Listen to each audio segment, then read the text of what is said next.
In today's video, I'm going to teach you Guide with Google Docs. We're going to walk through how to open a shared Google Doc in a private browsing session, confirm that you have the right editing access, and understand how you'll appear to the document owner while you work.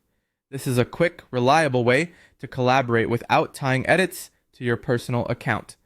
First, open an incognito or private window in your browser. On most browsers, you can use the menu and choose New Incognito Window or New Private Window. Shortcuts are handy too. On Windows and Chrome OS, press Ctrl plus Shift plus N. On a Mac, press Command plus Shift plus N. Incognito keeps you signed out of your Google account and doesn't reuse your existing cookies.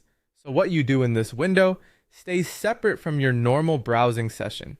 That's exactly what we want for an anonymous editing experience.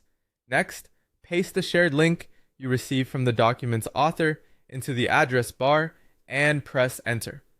The key here is permissions. For editing to work, the document must be shared so that anyone with the link can edit.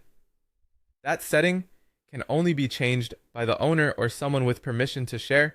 So if you open the link and see a view only banner or a request access button, you don't have the right level of access yet. Ask the author to set the link to anyone with the link can edit. A quick tip, if the doc opens but you can't type, check the mode switcher near the top right. If it's set to viewing, change it to editing.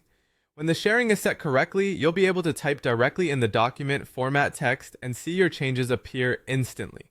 From the author's point of view, you'll now appear as an anonymous user in the top right area of the doc, often represented by an animal icon and a label like anonymous.